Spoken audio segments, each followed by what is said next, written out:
Chelsea Football Club are on the march, people. Hey,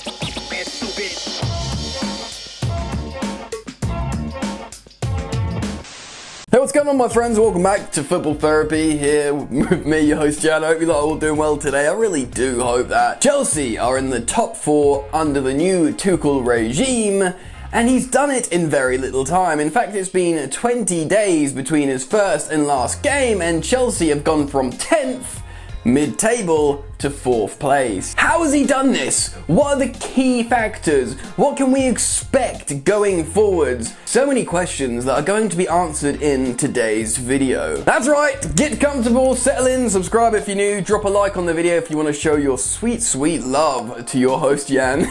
And let me tell you, this video is brought to you by OneFootball. Yes, indeedy, OneFootball is an application on your phone that is completely and entirely free that gives you information about football and more specifically Chelsea Football Club. You'll get match statistics, lineups, fixtures, results, news, transfer news, match alerts, general alerts, everything from the OneFootball app to your phone. Your boy uses this app every single day and you can for completely free, so why wouldn't you do that? Click the link in the description to go check out OneFootball now and do yourself that favor, my friends. Woo!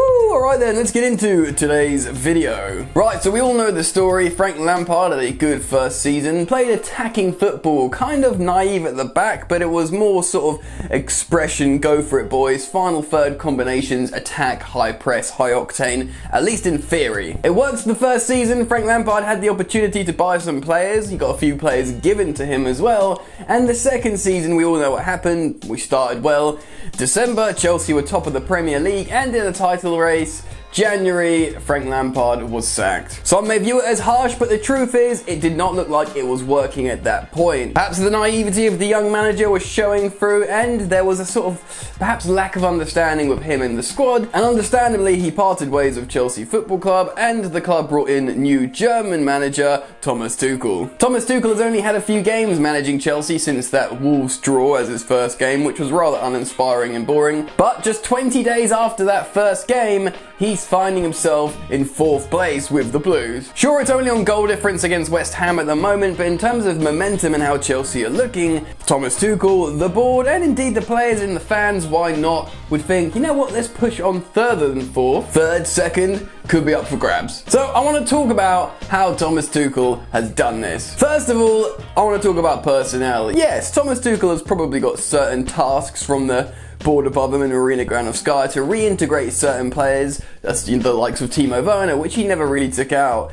Kai Havertz, who hasn't really been rotated in much, but he's also struggled with injury. Hakim Ziyech is an interesting one, very much a Frank Lampard signing and a quality player, but we're unsure if he fits into this system, maybe more on him later. And interestingly, Kepa Arrizabalaga. Though perplexing to some fans, Marina Granovskaya, Chelsea's head honcho, would be interested in regaining some value in the depreciating asset of Kepa Arrizabalaga. Maybe not necessarily to become first choice, but certainly a valuable goalkeeper again. But despite all these requirements from the board above, Thomas Tuchel has turned to pragmatism and functionality to get Chelsea going again. In fact, in his current Chelsea side, there are echoes of the previous two managers before Frank Lampard in both Antonio Conte and Maurizio Sarri. First off, we'll talk about Antonio Conte. He obviously played a 3-4-3, the same formation as Thomas Tuchel is playing at the moment. Very similar indeed in many ways, but not all, which we'll get into in just a moment.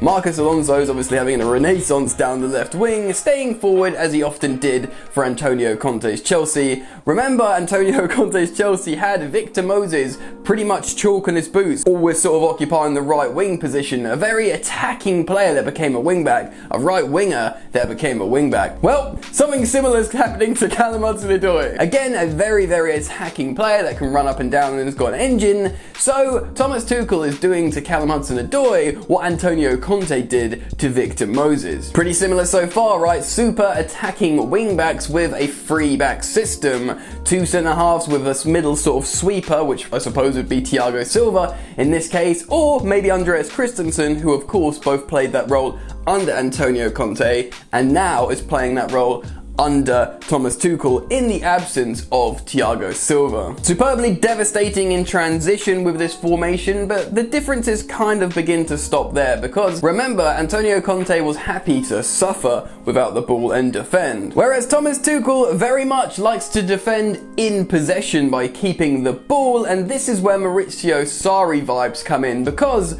unlike Antonio Conte's 3-4-3 midfield where he had two destroyers in the shape of Nemanja Matic and N'Golo Kante together, Thomas Tuchel is opting for a more functional passing midfield and uses Jorginho and Mateo Kovacic, who obviously played together under Maurizio Sarri and maintained that superb passing chemistry between the two central midfielders. Superb at taking over possession in a metronomic fashion, Kovacic and Jorginho play out of the press very well and play short passing combinations extremely well. Jorginho can in fact drop deep and play the more regista style role in this Thomas Tuchel team, and Mateo Kovacic can pick up the ball, carry it and progress it forwards like he did under Maurizio Sarri. So far, this looks like a Maurizio Sarri, Antonio Conte functioning hybrid that Thomas Tuchel has turned to see Chelsea over the line. Now, it's important to say at this point, I don't think this is Tuchel's final vision for Chelsea Football Club. I think he's come in at a very difficult point and he's never taken over mid-season if memory serves, and he was reluctant to do so at Chelsea,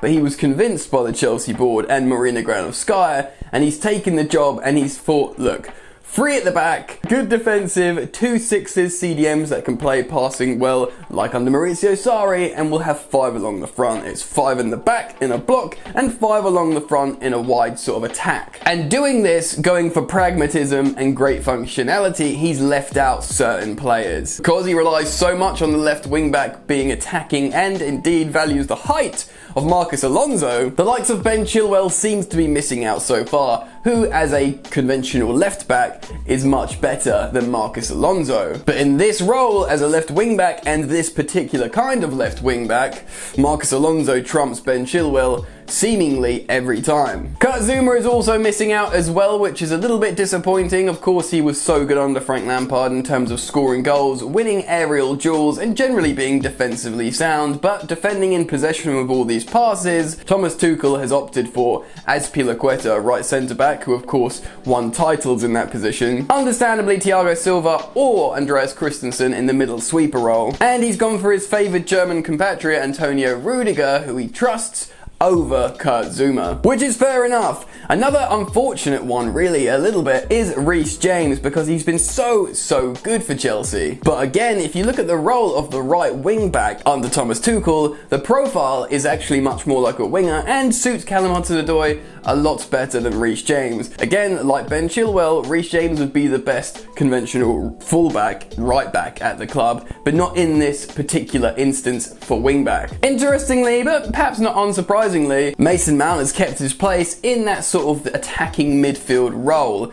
High press really functions well in the Premier League, and Thomas Tuchel has seen that and seen his value. Like, Frank Lampard, Gareth Southgate, many coaches look at what Mason Mount gives to any team and it becomes very difficult to drop him. When it comes to forwards, he'll rotate a lot. You could see Tuchel saw value in Tammy Abraham, who of course got injured yesterday. I don't yet know the severity of that injury. Timo Werner's coming alive with his work rate, helping out the team and scoring again. Pulisic, you think he will have a space in this team, even though he's been left out lately. I think that's largely down to circumstance. And similarly with Kai Havertz, I think he will also play a lot under Thomas Tuchel, maybe as a striker. Go watch my recent video on that. One player I do have great concern for is Hakim Ziyech. A signing that I was very excited about, with that left boot on the right flank as like a sort of second coming of Iron Robin at Chelsea, with a sort of mix of Cesc Fabregas in terms of his play style. But if you look at this 3-4-2-1 or 3-4-1-2, he doesn't seem to fit in anywhere in terms of his player profile.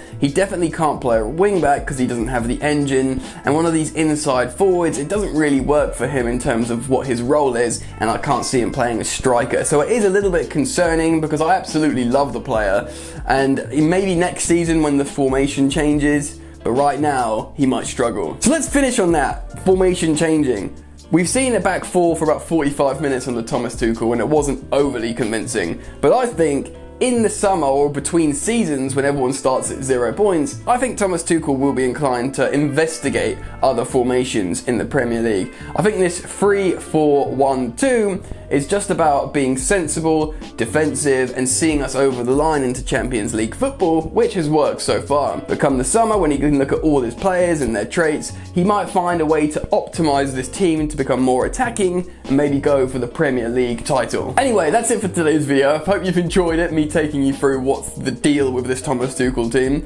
If you have enjoyed it, please do drop a like on the video. It really does mean a lot. Consider subscribing to this channel if you're new, my friends. Enjoy the football, and I will see you later. You ain't so tough with that bad boy tuck. I'ma get it how I'm living, I'ma walk the walk. Outline my lines, I rap through thought. Body bag the verse, outlined in chalk. In my life seen trouble, hustle on the double. Silence on the trigger like my pick got a muzzle. Yo chick like to guzzle, bad boy stay in trouble. I only love this paper, sorry I don't. I laugh me baby.